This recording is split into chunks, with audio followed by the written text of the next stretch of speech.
प्रसिद्ध कथाशिल्पी पद्मभूषण डॉक्टर प्रतिभा राय प्रतिष्ठित ट्रस्ट द्वारा प्रदान कर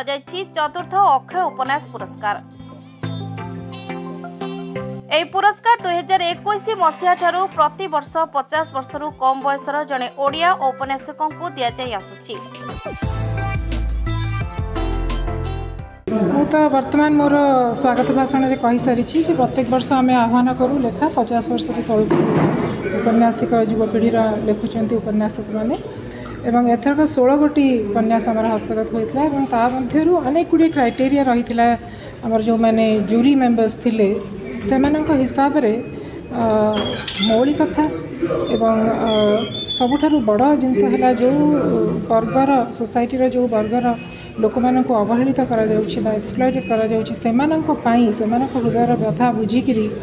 जो उपन्यासटी लिखा जाइए तार ट्रांसजेंडर कम्युनिटी मानक सेटा ही तार स्वतंत्र और से शुभ्रांशु पंडांकर इतर को ए वर्ष चतुर्थ अक्षय उपन्यास पुरस्कार मनोनीत कर।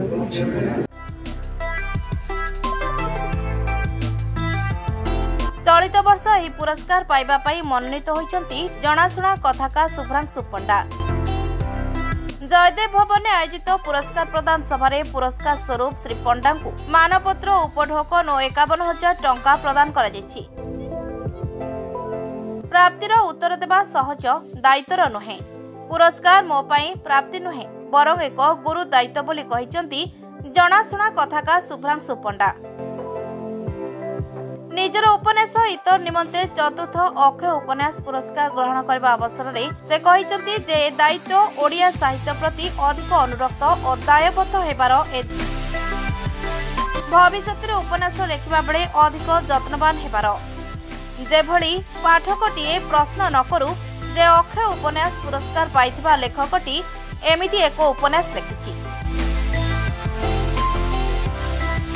एणु पुरस्कार ग्रहण करने बेलू मुझे आनंद पाउछि मोर लेखा लेखिर भविष्य को नहीं सेतिकी चिंतित होई पड़ुछि बोली से कहिथिले।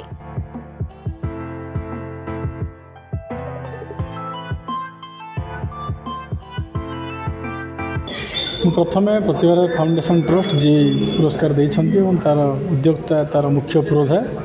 डॉक्टर प्रतिभा राय तांको कृतज्ञता ज्ञापन करुछि। पुरस्कार प्रक्रिया जो मैंने विचारक मंडली थे जो मैंने मोर उपन्यास को योग्य बोली मन कले से धन्यवाद और कृतज्ञता ज्ञापन करेकोसी पुरस्कार गोटे प्राप्ति नुहे गोटे दायित्व बोली मुझे विचार करे तेणु यहाँ मतलब गोटे दायित्व मिली मुझे दायित्व को मुझे आहरी भलरे निर्वाह करी आगक आहरी भल उपन्यास लिखिक आपड़ी से मोर सब चेष्टा रही। जो उपन्यास इतर ये उपन्यास गोटे भिन्न उपन्यास ओडिया साहित्य रे विशेषकर ये जो तृतीय लिंगी मनीष हेंजेड़ा माइचिया बोली आम जहाँ कहूँ से नहीं विशेष किसी लिखा जाए ना से मिसी से जीवन संघर्ष से कहानी को एकाठी कर उपन्यास को रचना करी। तेणु ये उपन्यास पुरस्कार पाइला बेले से स्मरण करुच्ची जो इतर मैंने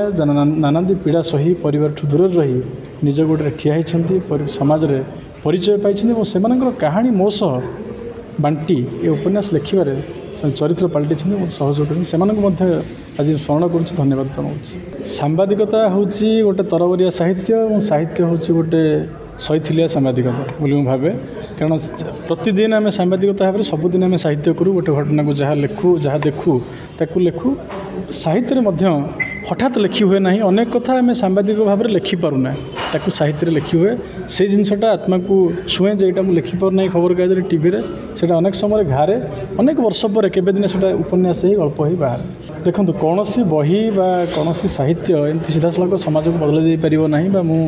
से प्रकार स्पर्धा करी ना जे मो लेखा समाज को बदल देव किंतु गोटे काटालिस्ट गोटे उत्प्रेरक भाव में काम दब जो बदलैबार धारा ताकू प्रोत्साहित कर अनेक लोग पढ़ला बुझे से प्रसंग को बुझे बदलतु बा न बदलतु से प्रसंग को बुझे से पीड़ा को अनुभव करेंगे और से मनीष से पीड़ा से समाज अच्छी परिवार अच्छी अनुभव करें। प्लीज सब्सक्राइब आवाज मीडिया ऑन यूट्यूब।